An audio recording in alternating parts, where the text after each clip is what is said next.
Nick endeavor to answer the question, what is big, round, and goes bang? I'll tell you, I'm going to try, but it didn't look like fun at the beginning. The Atlanta Braves have been looking for something or somebody to spark them, but tonight at home they got much more than they ever imagined.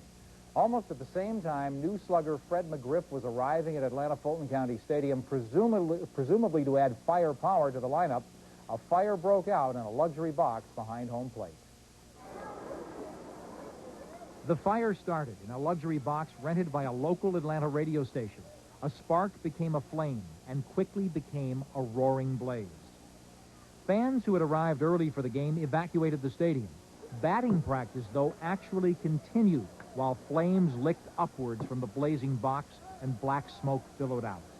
Finally, both the Cardinals and Braves stopped with the business of baseball and riveted their attention to the roaring fire above. Then, while players mingled and the media was describing the scene, and they said, "Get out, this thing is beginning to move over," and we were all beginning to... Well, it's now beginning to explode, and we're going to get out of here, Ron. Let's get... Yeah, you guys get to... Why don't you dash, man? I'm out of here, too. I did a live show back at KMOX, our station in St. Louis.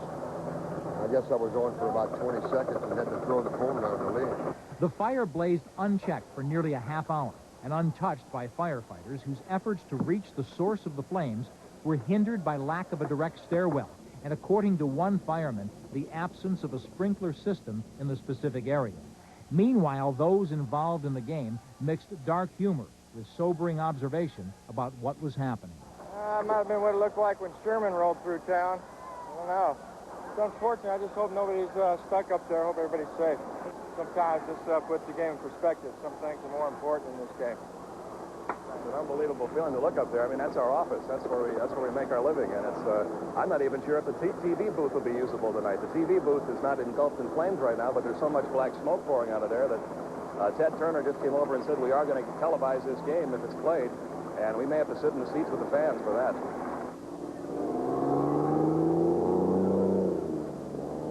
Fire trucks rolled onto the field, while firefighters pulled hoses through the outside ramps to the club level, and with the two-pronged attack, finally extinguished the blaze.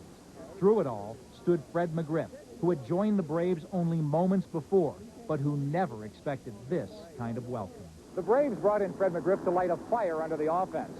However, they hardly expected it to happen before his first game, and certainly not in the literal sense of the word.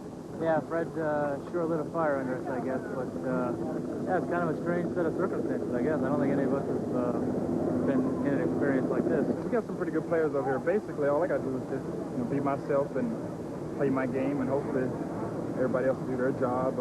It's going to take a total team effort. But for McGriff and the rest, it was hardly just another night at the old ballpark, even for one Hall of Famer who thought he'd seen it all. I could see it spread, and I knew that we'd be fired out of the game. I've been rained out. I've been snowed out. I've been cold out.